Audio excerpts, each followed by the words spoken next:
पश्चिम बंगाल में हो रहे अमानवीय हिंसा और स्त्रियों के प्रति भ्रष्टाचार, अत्याचार। उन्होंने कहा कि शेख जहां को हाई कोर्ट ने छूट दे रखी है, उसे छूट मिली हुई है। उन्होंने स्पष्ट किया कि ऐसा कुछ भी नहीं है, हाई कोर्ट ने छूट नहीं दी है और वह फरार है। और इस संबंध में आइए सुनते हैं सुधांशु त्रिवेदी को, वो क्या कहते हैं। पश्चिम बंगाल में पावन बंगभूमि, जहां भारत के स्वतंत्रता संग्राम के संघर्ष के स्वरों को सबसे पहला उद्घोष मिला, जहां सूर्य सेन, बाघा जतीन, शशीन्द्र नाथ सान्याल, सुभाष चंद्र बोस जी, और जहां से वंदे मातरम और जनगण मन दोनों लिखा गया, वो राष्ट्रवाद के स्वर देने वाली बंगभूमि इस समय प्रताड़ित, दुखी और अत्याचार से पूरी तरीके से टूटी हुई महिलाओं के करुण स्वरों के द्वारा छलनी हो रही है। और दुख की बात यह है कि वहां की सरकार इस विषय पर अत्यंत असंवेदनशील और अमानवीय,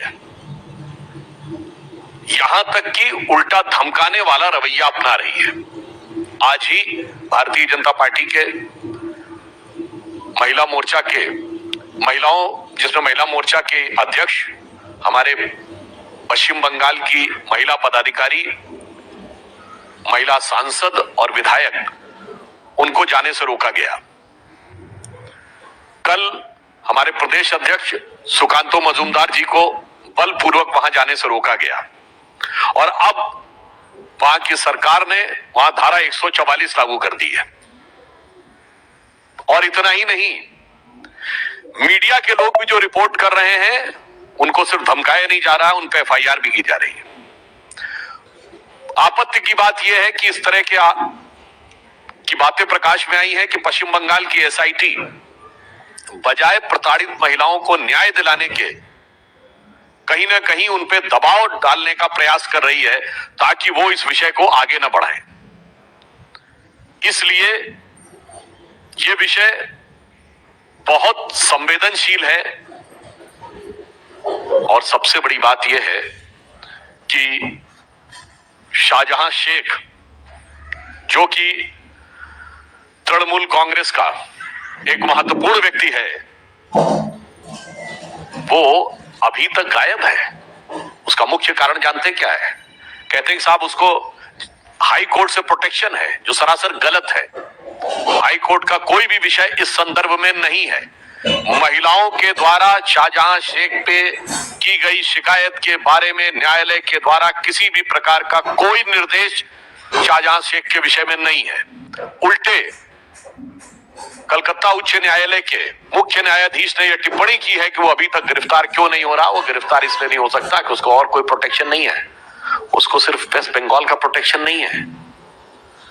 शाहजहां शेख एक प्रवृत्ति का नाम है जिसे पूरे भारत में सेकुलर प्रोटेक्शन प्राप्त है। ये पर्टिकुलर मानसिकता है जो कितने भी प्रकार के अपराध कर ले, आतंकवाद कर ले, दलित आदिवासी महिलाओं को प्रताड़ित कर ले, मगर उन्हें सदा सर्वदा प्रोटेक्शन प्राप्त रहता है। और उसे हम कह सकते हैं कि वो एक सेकुलर प्रोटेक्शन है, क्योंकि पश्चिम बंगाल की सरकार, यहां पर सिर्फ हिंदू मुस्लिम का सवाल नहीं है। मुस्लिम समाज के जो कट्टरपंथी और आपराधिक तत्व हैं, वो चाहे शाहजहां शेख हो, शेख सिराजुद्दीन हो या जहांगीर, ऐसे ही तत्वों के माध्यम से अपनी सत्ता को बरकरार रखने का जो प्रयास है, वो बहुत ही निंदनीय है। यहां मैं एक बात और कहना चाहता हूं, यह घटना इसलिए और अधिक हृदय विदारक है कि ये जो तथाकथित सेकुलर दल हैं, ये तो नहीं बोल रहे, समझ में आता है, क्योंकि इनके लिए महिला का दर्द पहले वोट के तराजू पे तौला जाता है कि कौन सा तगड़ा वाला वोट बैंक है। उसके बारे में बोलना है या नहीं बोलना है। मगर दुख की बात यह है कि जो self proclaimed champion of women rights हैं, वो भी इस विषय के ऊपर पूरे भारत में मुंह में दही जमाकर बैठी हुई हैं।